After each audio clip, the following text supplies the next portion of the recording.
Hello అండి, అందరికీ నమస్కారం.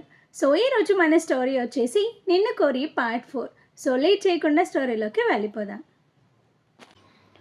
నేహ మధ్యలో వచ్చి, అయ్యో ఎందుకు అంకుల్ అక్కని అలా తిడుతున్నారు? నేను రోడ్ క్రాస్ చేయడానికి హెల్ప్ చేసింది, అందుకే నేను తనకి ఐస్ క్రీమ్ పార్టీ ఇస్తున్నా. అయినా నువ్వేంటక్క, నీకు ఐస్ క్రీమ్ అంటే ఎంత పిచ్చి ఉంటే మాత్రం అలా అంకుల్ని మర్చిపోతావా అంటుంది. అమ్మా రాక్షసి, ఎన్ని అబద్ధాలు చెప్తున్నావే. విశాల్ తన మాటలు నమ్మకు నువ్వు అసలు ఏం జరిగింది అంటే అని జరిగింది మొత్తం చెప్తుంది. భాను తనతో అలా క్లోజ్గా మాట్లాడుతూ ఉంటే విశాల్కి చాలా హ్యాపీగా అనిపించింది. అంతలో విశాల్కి కాల్ వచ్చింది. పక్కకు వెళ్ళి మాట్లాడి వచ్చి, సారీ భాను, నేను అర్జెంట్గా వెళ్ళాలి, నువ్వేమనుకోకు ప్లీజ్ అంటూ చెప్తాడు. అయ్యో దీనికి సారీ ఎందుకు విశాల్, ఏం పర్లేదు నువ్వు వెళ్ళు, నేను నేహాతో కాసేపు మాట్లాడి రూమ్కి వెళ్తాను అంటుంది. ఓకే భాను, బట్ జాగ్రత్తగా వెళ్ళు, వెళ్ళిన తర్వాత కాల్ చేయడం మర్చిపోకు అని చెప్పి అక్కడి నుండి వెళ్ళిపోతాడు విశాల్. భాను నేహా ఐస్ క్రీమ్ తీసుకొని ఒక పక్కన కూర్చున్నారు.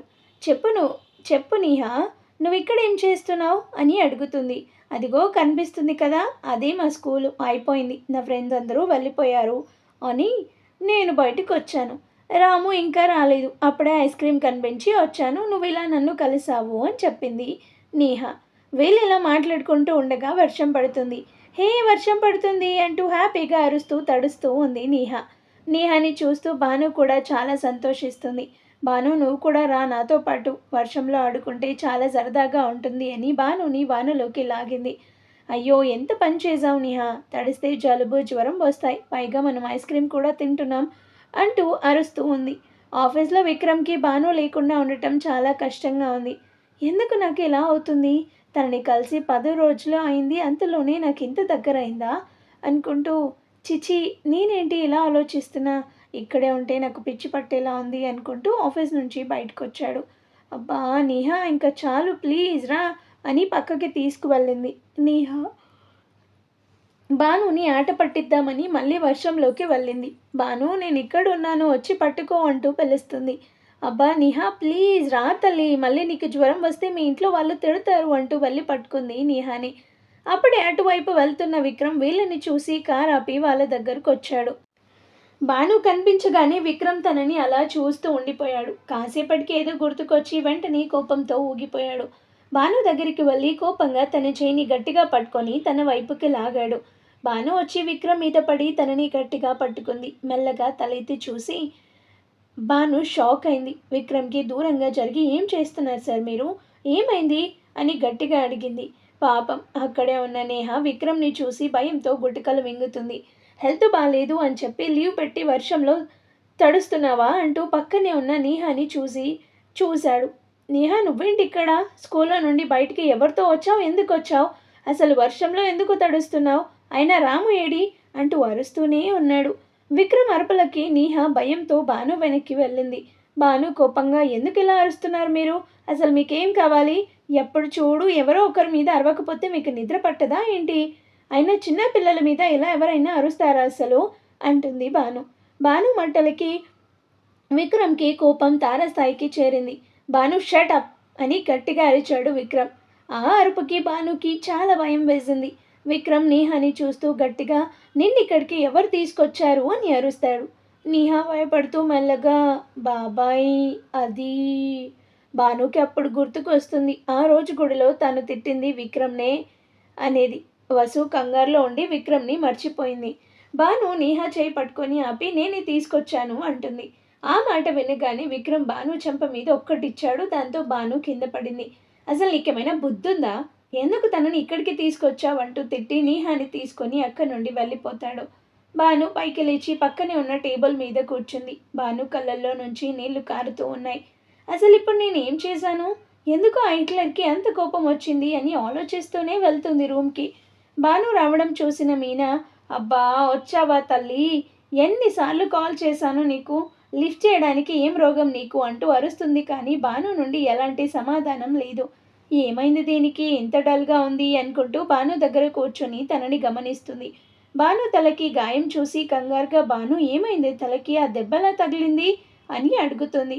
కింద పడ్డాను అని చెప్పి వెళ్ళి పడుకుంది.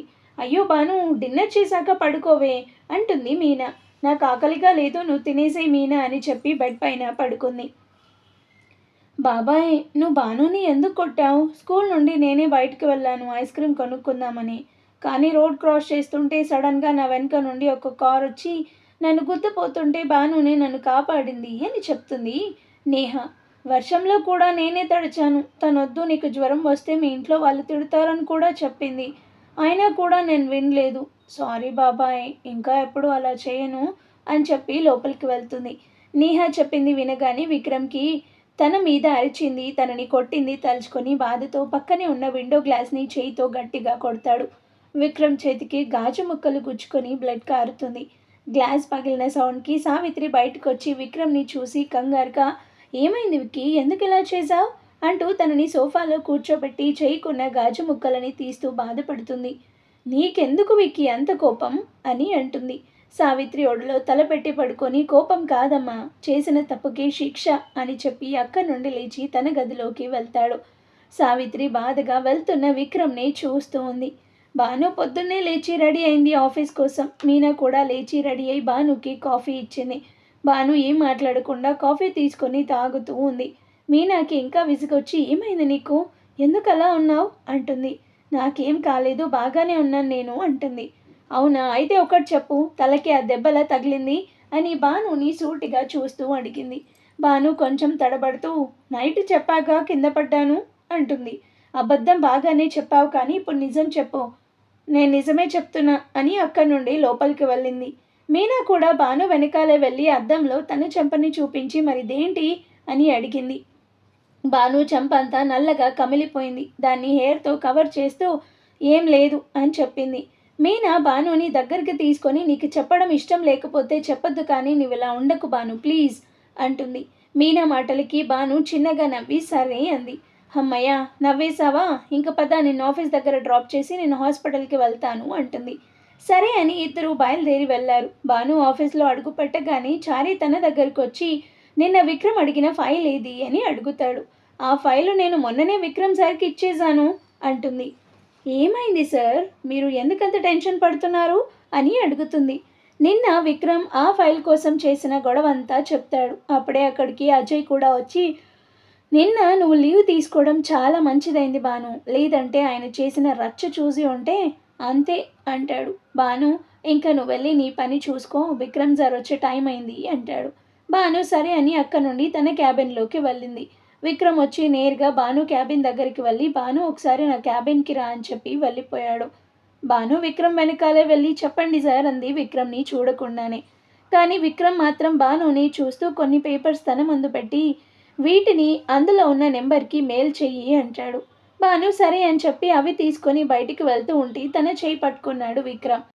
భాను అక్కడే ఆగింది, కానీ విక్రమ్ని చూడటం లేదు. విక్రమ్ భాను ముందుకొచ్చి భాను తలని పైకెత్తి హెయిర్ని వెనక్కి అని భానుని చూశాడు. తన చెంప ఇంకా కమిలిపోయి ఉంది. అది చూడగానే విక్రమ్ కళ్ళల్లో నీళ్లు తిరిగాయి. అది భాను గమనించింది. విక్రమ్ భాను చెంపని తడుముతూ ముద్దు పెట్టుకున్నాడు. విక్రమ్ చేసిన పనికి భానుకి షాక్ కొట్టినట్లు అలా ఉండిపోయింది. విక్రమ్ నవ్వుతూ భాను తలకి తగిలిన దెబ్బ మీద ఇంకో ముద్దు పెట్టుకున్నాడు.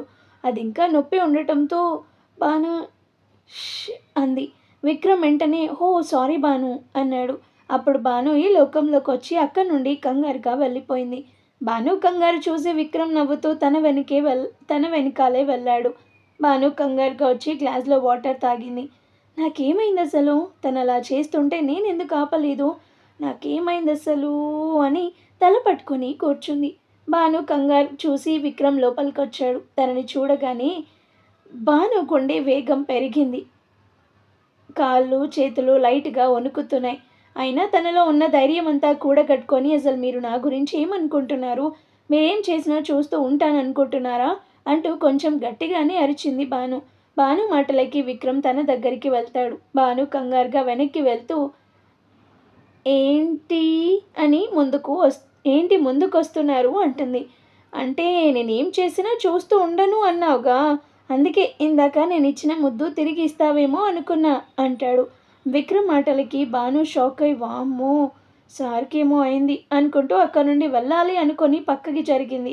విక్రమ్ కూడా తనతో పాటే జరిగాడు. సార్ నేను వెళ్ళాలి. ఎక్కడికి అంటూ విక్రమ్ ముందుకు వస్తూ ఉన్నాడు. సార్ ఏం చేస్తున్నారు మీరు అంటూ భయంగా భాను వెనక్కి వెళ్తూ ఉంది. తన వెనక గోడ రావడంతో భాను ఆగిపోయింది. విక్రమ్ నవ్వుతూ భాను నడుం చుట్టూ చేయి వేసి దగ్గరకు లాక్కొని గట్టిగా హక్ చేసుకున్నాడు. విక్రమ్ చేసిన పనికి షాక్తో కళ్ళు పెద్దవి చేసి బొమ్మలా ఉండిపోయింది. విక్రమ్ మెల్లగా భాను చెవిలో సారీ నీ మీద చేయి చేసుకున్నందుకు అంటాడు చాలా బాధగా. విక్రమ్ మాటలకి చేష్టలని చూస్తుంటే భానుకి పిచ్చెక్కుతుంది. భాను పరిస్థితిని అర్థం చేసుకున్న విక్రమ్ నవ్వుతూ తన నుదుటి మీద ముద్దు పెట్టుకొని అక్కడి నుండి వెళ్ళిపోయాడు. విక్రమ్ అక్కడి నుండి వెళ్ళగానే భాను గట్టిగా ఊపిరి తీసుకొని అక్కడి నుండి కంగారుగా బయటకు వెళ్ళింది. ఆఫీస్ నుండి నేరుగా గుడికొచ్చి కూర్చుంది భాను. తనకేం చేయాలో తెలియడం లేదు. విక్రమ్ సార్ అలా చేస్తుంటే నేనెందుకు ఆపడం లేదు, నాకేమైంది అంటూ ఆలోచిస్తూ ఇంకా నేను ఇక్కడ ఉండకూడదు, వెంటనే జాబ్ మానేసి ఇంటికి వెళ్ళిపోవాలి అనుకుంటూ ఉండగా గుడికి వచ్చిన వాళ్ళలో ఒకరు భాను ఎదురుగా వచ్చి నిలబడ్డారు. వాళ్ళని చూడగానే భాను ఆనందంగా లేచి నిలుచుంది. ఆమెని చూడగానే ఆనందంగా లేచి నిలబడి పూజ అక్క అంటూ హక్ చేసుకొని ఎలా ఉన్నావు, అసలు ఏమైపోయావక్క, ఇప్పుడు ఎక్కడ ఉంటున్నావు అంటూ ప్రశ్నలు అడుగుతూనే ఉంది భాను. అబ్బా భాను కొంచెం ఆగు, అన్నీ చెప్తానుండు, ముందు ఇది చెప్పు, నువ్వు ఎలా ఉన్నావు, ఆంటీ అంకుల్ వసు అందరూ బాగున్నారా, మేం బాగున్నాం అక్క, కానీ వసు అక్క గురించి అంటూ ఆగిపోయింది. ఏమైంది భాను, వసు బాగానే ఉందిగా అంటుంది కంగారుగా. భాను బాధగా ఏమో తెలీదు, వసు అక్క ఎలా ఉంది ఎక్కడుందో మాకేం తెలీదు, అంటే అంకుల్ వసుని ఇంకా క్షమించలేదా అంటుంది. తాను మమ్మల్ని మళ్ళీ కలిస్తే నాన్న తప్పకుండా అక్కను క్షమించేవాడు, కానీ తను మళ్ళీ మాకు కనిపించనే లేదు అంటుంది చాలా బాధపడుతూ. అదేంటి భాను, నేను లాస్ట్ టైం తనని చూసినప్పుడు మిమ్మల్ని కలవడానికి ఊరికి వెళ్తున్నా అని చెప్పింది. అవునా, మరెందుకు రాలేదు, ఏమై ఉంటుంది అంటూ కంగారు పడుతుంది. భాను కంగారు చూసి ఏమై ఉండదు భాను, నేను చూసినప్పుడు వసు ప్రెగ్నెంట్ మేబీ అని పూజ ఇంకేదో చెప్పబోతుంటే భాను చాలా హ్యాపీగా ఏంటి అక్క ప్రెగ్నెంటా, ఓ వావ్, ఇప్పటికే ఎవరో ఒకరు పుట్టే ఉంటారుగా అంటుంది చాలా ఎగ్జైట్ అవుతూ. పూజ భానుని చూసి నవ్వుతూ ఒక్కరు కాదు ఇద్దరు ఉండొచ్చు అంటుంది. అంటే ట్విన్నా అని అడుగుతుంది ఆశ్చర్యంగా. ఏమో తల్లి, నేను వసుని చూసి 6 ఇయర్స్ అయింది, అప్పుడు తను ప్రెగ్నెంట్, తర్వాత ఏమైందో నాకు తెలీదు అంటుంది నవ్వుతూ. అసలు వసు అక్క వినయ్ గారికి ఎప్పుడు ఓకే చెప్పింది, అసలు వాళ్ళ లవ్ స్టోరీ గురించి నాకు చెప్పక్క ప్లీజ్ అంటుంది. సరే చెప్తాను అని మొదలుపెట్టింది. భాను మనకి చెప్పిన స్టోరీ మళ్ళీ చెప్పింది. భాను చాలా ఆతృతగా వింటూ ఆ తర్వాత ఏమైంది అని అడిగింది. వసు అలా కోపంగా చెప్పగానే పాపం వినయ్ చాలా బాధపడుతూ పూజకి కాల్ చేసి మొత్తం చెప్పేశాడు. నువ్వేం బాధపడకు వినయ్, దానికి కొంచెం టైం ఇవ్వు అంటుంది. వినయ్ ఇంకా ఏం మాట్లాడకుండా సరే అని కాల్ కట్ చేశాడు.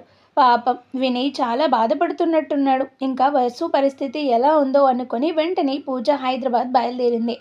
మార్నింగ్ 5 o'clock వరకు పూజ రూమ్కి వచ్చేసింది. మేడం ఎలాంటి నిద్రలో ఉందో ఏంటో అనుకుంటూ డోర్ నాక్ చేసింది పూజ. వసు వెంటనే వచ్చి డోర్ తీసి పూజని చూసింది, కానీ ఏం మాట్లాడకుండా వెళ్ళి సోఫాలో కూర్చుంది. పూజ ఏం తెలియనట్టు ఏంటి మేడం ఏమైంది, నాతో మాట్లాడవా అంటుంది. అయినా కూడా వసు దగ్గర నుండి ఎలాంటి ఆన్సరు లేదు. ఇంకా చేసేదేం లేక పూజనే వెళ్ళి వసు పక్కన కూర్చొని ఏమైంది అని అడిగింది. దానికి వసు కోపంగా నీకు తెలియదా అంది. ఆ ఒక్క మాటతో పూజ గుండె ఆగినంత పనైంది. వసుకి ఎక్కడ నిజం తెలిసిపోయిందో అని. పూజ కంగారుగా నాకేం తెలుసు వసు, వినయ్ కాల్ చేసి పొద్దున్నే నేను ఊరికి వెళ్తున్నా, నువ్వు తొందరగా వచ్చేయని చెప్పాడు అంతే అంటుంది. పైగా ఇప్పుడు అమ్మకి కూడా బాగానే ఉంది కదా అని నేను వెంటనే బయలుదేరి వచ్చేసాను అంటుంది. వసు అనుమానంగా అంతేనా, ఇంకేం చెప్పలేదా అంది. అంతే తల్లి, ఇంకా ఏం చెప్పలేదు, నన్ను నమ్మవే అంది. పాపం పిచ్చి వసు నిజమే అనుకొని కంగారుగా వినయ్ నాకు ప్రపోజ్ చేశాడు పూజ అంటుంది.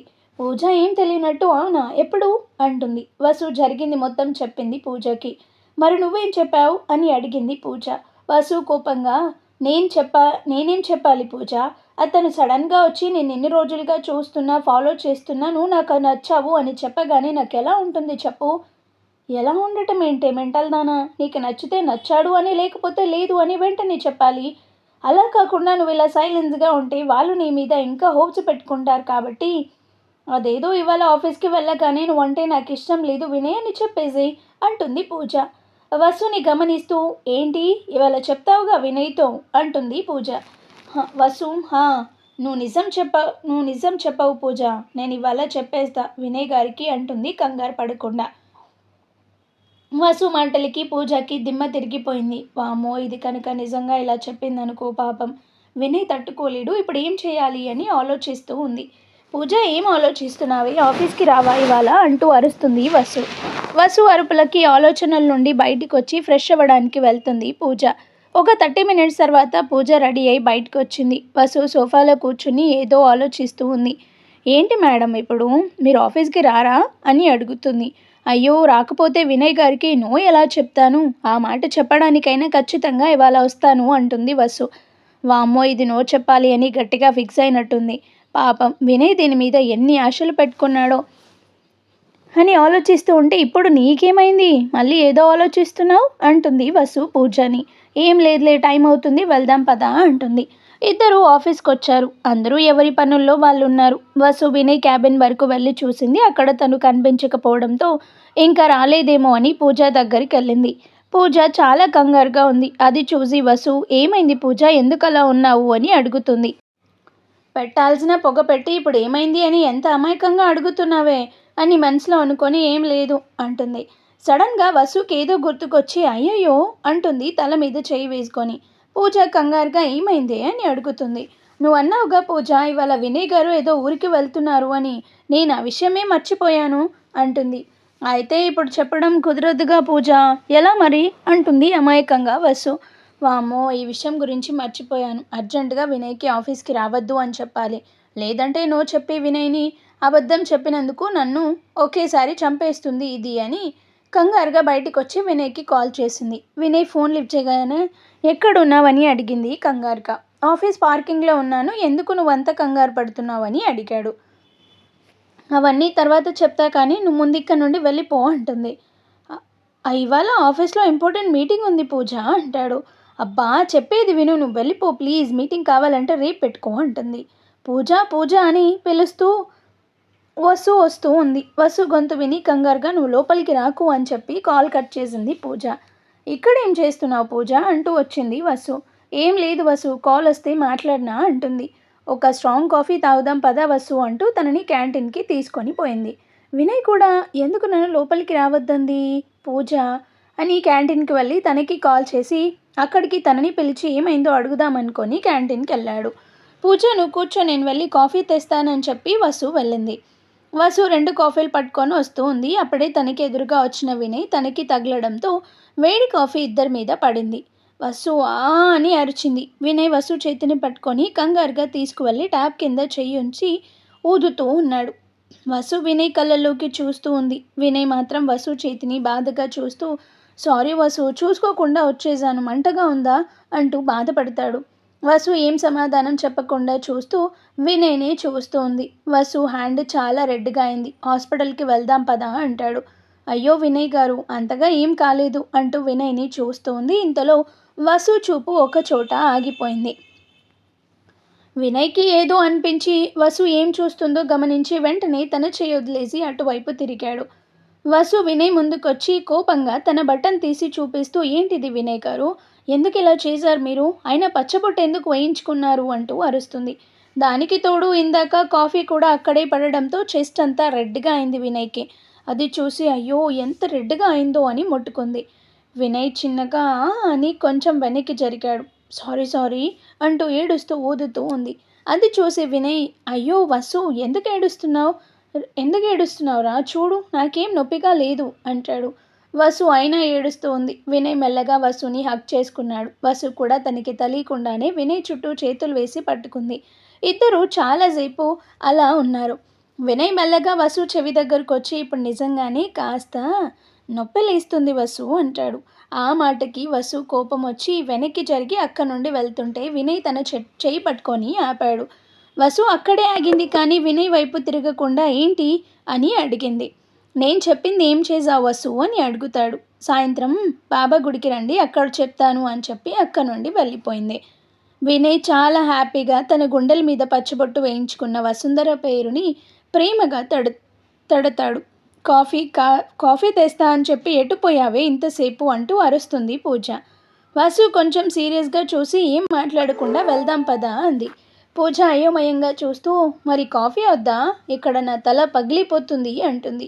అయితే నువ్వే తాగేసిరా, నేను వెళ్తున్నా అని చెప్పి అక్కడి నుండి వెళ్తుంది. వెళ్తున్న వసుని చూస్తూ ఏమైంది దీనికి, ఇప్పటి వరకు బాగానే ఉంది కదా, ఇంతలో ఈ మాయరోగం వచ్చింది అనుకుంటూ కాఫీ తెచ్చుకొని తాగుతూ ఉంది.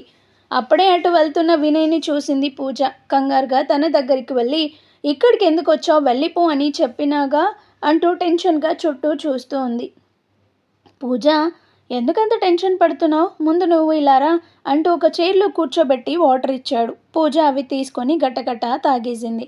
ఇప్పుడు చెప్పు ఏమైంది, ఎందుకు నువ్వు ఇంత కంగారు పడుతున్నావు అంటాడు వినయ్. పూజ వినయ్ని చూస్తూ వసుకి నువ్వు ఇవాళ ఆఫీస్కి రావడం లేదు అని అబద్ధం చెప్పినా అంటుంది. ఎందుకలా చెప్పావు తనకి అంటాడు.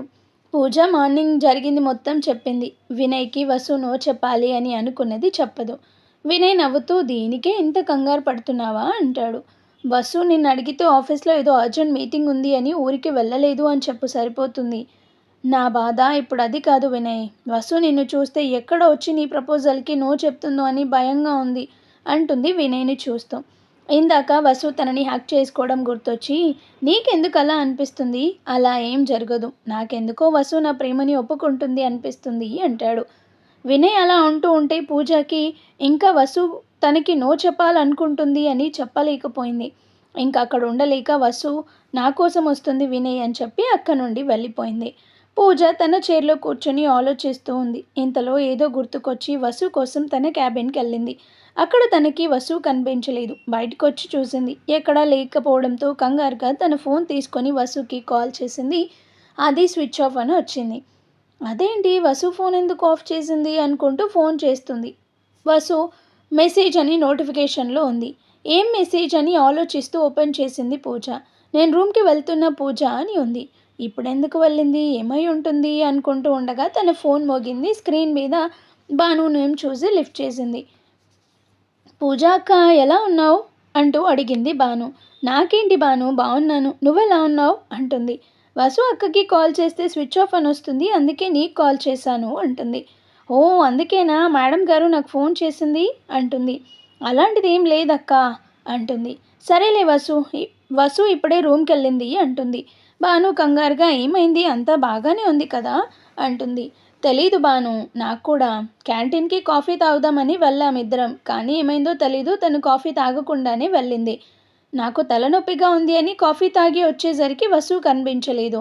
నేను రూమ్కి వెళ్తున్నానని నాకు మెసేజ్ చేసింది. ఏమైంది కనుక్కుందాం అనుకుంటే ఫోన్ ఆఫ్ వస్తుంది అంటుంది పూజ. భాను డల్గా అనుకున్నా అంటుంది. ఏమైంది భాను అని అడుగుతుంది. ఇవాళ నిహారిక ఆంటీ బర్త్డే అంటుంది భాను. హో అవునా, నేను కూడా మర్చిపోయాను భాను. అయినా ఈ నిహారిక ఆంటీ ఎవరు భాను, నేను పరిచయం అయినప్పటి నుండి చూస్తున్నా ఈరోజు వసు చాలా డల్గా ఉంటుంది. ఎందుకు చెప్పు భాను అంటుంది పూజ.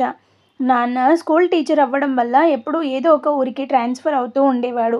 అలా ఒకసారి విజయవాడకు వెళ్ళాల్సి వచ్చింది. అక్కడే మాకు నిహారిక ఆంటీ పరిచయం అయింది. మా అక్క మా పక్క ఇంట్లోనే ఉండేది. చాలా మంచిది, ఎప్పుడూ నవ్వుతూ ఉండేది. నాకు అక్కకి చాలా క్లోజ్ అయింది. ఎంతలా అంటే ఒక్కోసారి అమ్మకి చెప్పని విషయాలు కూడా ఆంటీతో చెప్పేంత. స్కూల్ నుండి రాగానే డైరెక్ట్గా నిహారిక ఆంటీని చూడ్డానికి వెళ్ళేవాళ్ళం. ఆంటీకి ఒక కొడుకు ఉండేవాడు చిన్ను. అతన్ని అక్క నేను కలిసి బాగా ఏడిపించేవాళ్ళం. రోజులాగానే మేము స్కూల్కి వెళ్ళాం. వచ్చేసరికి అమ్మ మళ్ళీ అన్ని బ్యాగ్స్ ప్యాక్ చేస్తూ ఉంది. అమ్మ ఎక్కడికి వెళ్తున్నాం మళ్ళీ అంటూ ఇద్దరం లోపలికి వచ్చాం. అమ్మ కోపంగా ఏమో మీ నాన్నని అడగండి అంది. మాకు అర్థమైంది మళ్ళీ మా నాన్నకి ట్రాన్స్ఫర్ అయింది అని. వెంటనే నిహారిక ఆంటీ ఇంటికి వెళ్ళాం, కానీ తాళం వేసి ఉంది. మాకేం చేయాలో తెలియక చూస్తూ ఉన్నాం అక్కడే కూర్చొని. అప్పుడే నాన్న వచ్చి ఆంటీకి మన అడ్రస్ ఇద్దాం, కానీ ఇప్పుడైతే మనం వెళ్దాము, ట్రైన్కి టైం అవుతుంది అంటూ మమ్మల్ని అక్క నుండి తీసుకొని వెళ్ళాడు. తర్వాత మేము మళ్ళీ ఆ ఊరికి వెళ్ళలేదు, కానీ అక్క మాత్రం ఆంటీని అస్సలు మర్చిపోలేదు. ప్రతి సంవత్సరం ఈరోజు తనని తలుచుకొని బాధపడుతూ ఉండేది. ఒకరోజు కాలేజ్లో ఎక్స్కర్షన్కి తీసుకువెళ్తున్నారని చెప్పి నేను అక్క ఊరికి వెళ్ళాము ఆంటీ గురించి తెలుసుకుందాము అని. కానీ అప్పుడు మాకు తెలిసింది ఏంటంటే మేము అక్కడి నుండి వెళ్ళిన కొద్ది రోజులకే ఆంటీ ఒక యాక్సిడెంట్లో చనిపోయారంట. అది తెలిసాక చాలా బాధపడ్డాం. వాళ్ళ అబ్బాయి గురించి అడిగితే ఎవరికి ఏమీ తెలీదు అని చెప్పారు. అప్పటి నుండి అక్క ఈ రోజును అస్సలు మర్చిపోదు అని చెప్పింది భాను. సరే అక్క, నువ్వు రూమ్కి వెళ్ళిన తర్వాత వసు అక్కతో నాకు కాల్ చేయమని చెప్పు అని భాను కాల్ కట్ చేసింది. వసు రూమ్లో గుడికి వెళ్ళడం కోసం రెడీ అవుతూ ఉంది. అప్పుడే అక్కడికి వచ్చిన పూజ వసుని చూసి షాక్ అయింది. ఎక్కడికి వెళ్తున్నావు మేడం గారు ఇంత అందంగా రెడీ అయ్యి అంటుంది. పూజని చూసి తెలీదా నీకు అంటుంది. తెలీదు కాబట్టే అడిగేది, తెలిస్తే ఎందుకు అడుగుతా? గుడికి వెళ్తున్నా, నిహారిక ఆంటీ పేరు మీద అర్చన చేయించాలి. ఓ నేను రావాలా అంటుంది పూజ. ఏం వద్దు నేను వెళ్తాను అంటుంది వసు. ఏంటే నువ్వు అసలు పొద్దుటి నుండి చూస్తున్నా నాతో అలా మాట్లాడుతూ ఉన్నావు, ఏమైంది నీకు అంది కోపంగా పూజ. నీకు తెలీదా నేను ఎందుకు ఇలా ఉన్నానో అంటుంది వసు. అరే మళ్ళీ అలాగే అంటావు, నాకు తెలీదు చెప్పు అంటుంది పూజ కోపంగా. అవునా అయితే వచ్చాక చెప్తాను, ఇప్పుడు గుడికి లేట్ అవుతుంది అంటూ అక్క నుండి గబగబా వెళ్ళిపోయింది. వెళ్తున్న వసుని కోపంగా చూస్తూ ఉంది పూజ. గుడికి వెళ్ళి నిహారిక పేరు మీద అర్చన చేయించి వచ్చి కూర్చొని వినయ్ కోసం ఎదురు చూస్తూ ఉంది. గంటసేపు అయినా కూడా వినయ్ ఇంకా రావడం లేదు. వసుకి కోపంగా ఇంకా ఎంతసేపు ఎదురు చూడాలి అంటూ కాల్ చేసింది వినయ్కి. కాల్ చేసి సారీ వసు వచ్చేసాను అంటూ ఫోన్ పెట్టేశాడు. అప్పుడే అక్కడికి ఒక ఆయన వచ్చి అమ్మ అన్నీ సిద్ధంగా ఉన్నాయి, మీరు వస్తే మొదలు పెడదాం అంటాడు. నా ఫ్రెండ్ ఒకరు వస్తున్నారు, తను రాగానే మొదలు పెడదామని చెప్తుంది. అబ్బా ఇంకా ఎంతసేపు అయ్యా అనుకుంటూ అటు చూసింది. అప్పుడే లోపలికి వస్తున్న వినయ్ని చూసి షాక్ అయి అలా చూస్తూ ఉండిపోయింది. రెడ్ షర్టు వైట్ పంచెలో ఉన్న వినయ్ని అలా చూస్తూ ఉండిపోయింది వసు. అంతలో వినయ్ కూడా వసుని చూశాడు. తను కూడా రెడ్ కలర్ శారీలో ఉంది. వామ్మో ఎంత బాగున్నావేంటే తల్లి చీరలో అనుకుంటూ మెల్లగా అడుగులు వేస్తూ ఉన్నాడు. అంతలో ఎక్కడి నుండో అందాల రాక్షసివే గుండెల్లోకొచ్చావే కొడవలితో కసిగా మనసే దోచావే అంటూ సాంగ్ వినిపిస్తూ ఉంది. ఈ పాటను మన కోసమే రాశారు బంగారం అనుకుంటూ వసు దగ్గరికి వెళ్ళాడు వినయ్. వినయ్ తన దగ్గరికి రాగానే వసు కంగారుగా పైకి లేవబోయి కాల్ స్లిప్ అయింది. పక్కనే ఉన్న వినయ్ వసు నడుం మీద చేయి వేసి పడకుండా పట్టుకొని తన కళ్ళల్లోకి చూస్తూ ఉన్నాడు. వసు కూడా వినయ్ని చూస్తుంది. కాసేపటికి వసు నెమ్మదిగా పక్కకి జరిగింది. వినయ్ నవ్వుతూ తన చేతిని చూస్తూ హబ్బా ఏమీ నా అదృష్టం అన్నాడు. అది వినబడ్డ వసు కోపంగా చూసింది. వినయ్ తడబడుతూ తల కిందికి వేసి వామ్మో పాము చెవులు తనవి అనుకున్నాడు. అమ్మ పూజకి లేట్ అవుతుంది అంటూ వచ్చారు పంతులు గారు. వస్తున్నాను పంతులు గారు అంటూ లోపలికి వెళ్ళారు. పంతులు పూజ కంప్లీట్ చేసి బాబు ఇంకా మీరు వెళ్ళి అన్నదాన కార్యక్రమం కానియండి అన్నాడు వినయ్ని చూస్తూ. వినయ్కి ఏం అర్థం కానట్లు వసు వైపు చూశాడు. వసు నవ్వుతూ వెళ్ళు చిన్ను, అందరూ ఎదురు చూస్తున్నారు అంది. వినయ్ ఆశ్చర్యంగా చూస్తూ ఏదో అడగాలని ముందుకొచ్చాడు. అబ్బా చిన్ను తొందరగా రా అంటూ తన చేయి పట్టుకొని అక్కడికి తీసుకెళ్ళింది. ఎదురుగా ఉన్న నిహారిక ఫోటో చూడగానే వినయ్ కళ్ళల్లో నీళ్లు తిరిగాయి. వసు వచ్చి వినయ్ చేయి పట్టుకుంది. వినయ్ తనని తాను కంట్రోల్ చేసుకొని కార్యక్రమం మొదలుపెట్టాడు. అందరికీ భోజనాలు పెట్టడం అవ్వడంతో వినయ్ ఒక పక్కకొచ్చి ఏదో ఆలోచిస్తున్నాడు.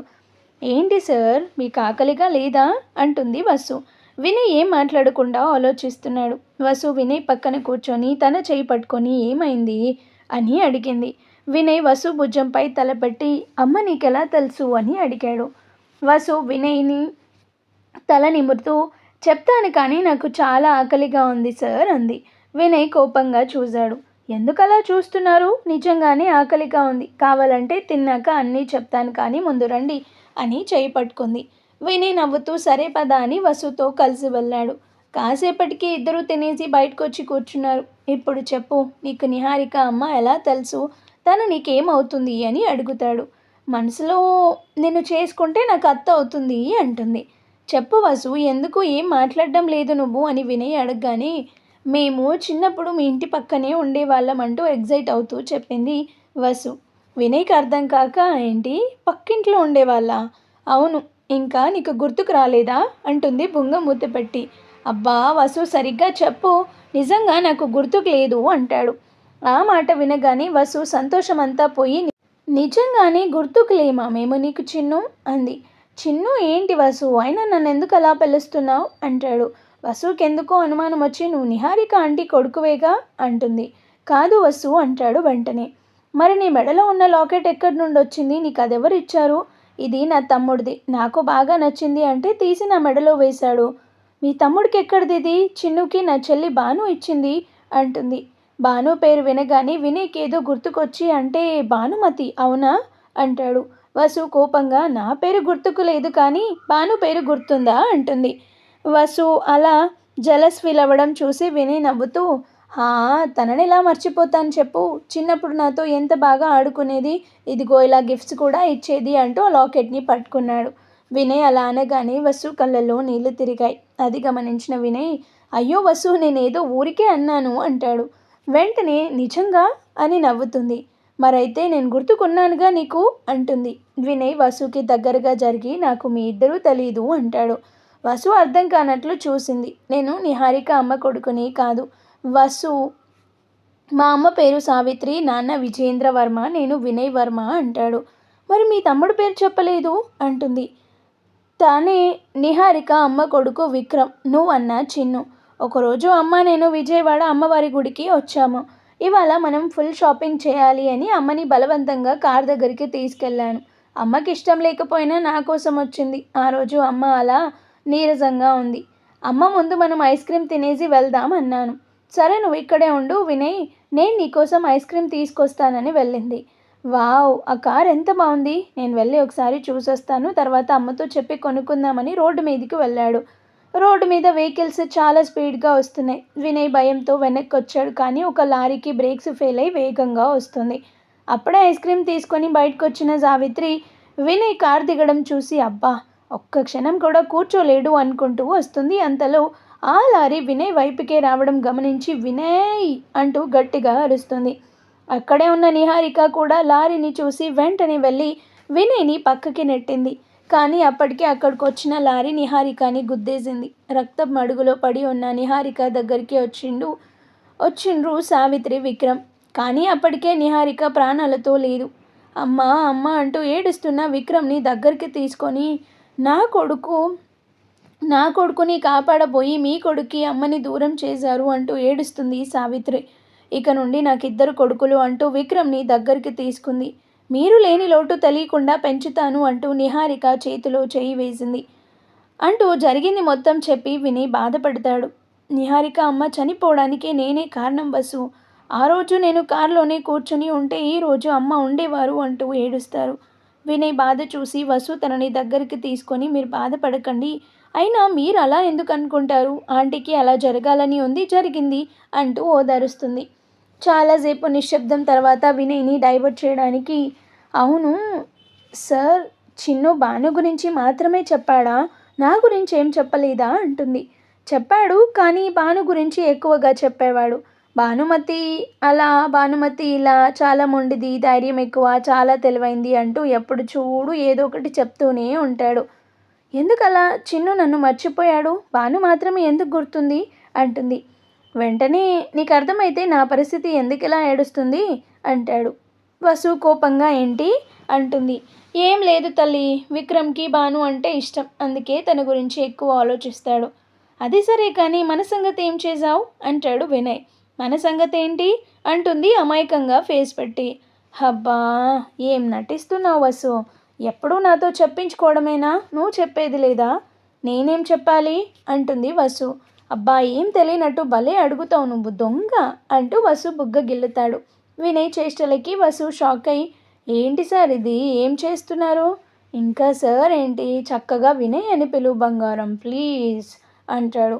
అవును బంగారం, నా మెడలో లాకెట్ నువ్వెప్పుడు చూసావు, నిన్ననే కదా అంటాడు. కాదు, మొదటిసారి మన ఆఫీస్లో కలిసినప్పుడే అంటుంది. అప్పుడు ఎలా చూసావు అని అడుగుతాడు. అది ఆ రోజు నేను కింద పడిపోతుంటే మీరు నన్ను పట్టుకున్నారుగా, అప్పుడు అంటుంది. ఓ, మరి ఆ రోజే చూస్తే నన్ను ఎందుకు అడగలేదు నువ్వు? చెప్దాం అనుకున్నా కానీ మీరు ఫుల్ బిజీ కదా, అందుకే చెప్పలేదు. అంటే ఆఫీస్ అన్నాక బిజీ ఉండడం కామన్ కదా అంటాడు. అబ్బో, మీరు ఆఫీస్ పనిలో ఎంత బిజీ ఉంటారో మాకు బాగా తెలుసులే అంటుంది. అంటే ఏంటి మేడం గారు, మిమ్మల్ని చూడడం తప్ప నాకు ఇంకా ఏం పని ఉండదు అనుకుంటున్నారా? అయ్యో సార్, అలా అని నేను ఎప్పుడు అన్నాను? అవన్నీ కాదు వసు, ముందు లాకెట్ చూసి కూడా నన్ను ఎందుకు అడగలేదు నువ్వు? అది ఏం లేదు సార్, ఈరోజు చెప్పాలని అడగలేదు అంటుంది. కానీ నాకేం తెలుసు మీరు ఇలా మీ తమ్ముడు లాకెట్ వేసుకుంటారు అని, ఇప్పుడు తెలిసిందిగా, ఇంకా నాకు చెప్తాను అన్నది కూడా చెప్పేస్తే ఓ పని అవుతుంది అంటాడు ఆశగా వసు వైపు చూస్తూ. చెప్పినాగా ఇంకేం చెప్పాలి అంటుంది. అంటే ఇది చెప్పాలి అని నన్ను రమ్మన్నావా అంటాడు. హా, మరి ఇంకా ఎందుకు అనుకున్నారు అని అడుగుతుంది వసు. ఫేస్ మొత్తం డల్గా పెట్టి ఏదో అనుకున్నానులే అంటాడు. వినయ్ మొహం చూడగానే వసుకి నవ్వు నవ్వును ఆపుకుంటూ ఇంక వెళ్దామా అని లేచి నిలబడింది. వసు చేయి పట్టుకొని బాధగా నేనంటే ఇష్టమా కాదా చెప్పు అంటాడు. లేదు అని చెప్పగానే వసు చెయ్యి వదిలేశాడు వినయ్. 2 నిమిషాలైనా కూడా వినయ్ ఏం మాట్లాడకపోవడంతో వెనక్కి తిరిగి చూసింది. అక్కడ తనకి వినయ్ కనిపించలేదు. ఎక్కడికి వెళ్ళాడు అని చుట్టూ చూసింది. దూరంగా కొండ వైపు వెళ్తూ కనిపించాడు. వసుకి భయం వేసి వెంటనే వినయ్ గారు ఆగండి ప్లీజ్, నా మాట వినండి అంటూ తన వెనకే పరిగెడుతూ ఉంది. వసు అక్కడికి కొండపైకి వెళ్ళేసరికి వినయ్ అక్కడ కనిపించలేదు. వసుకి భయం ఎక్కువైంది.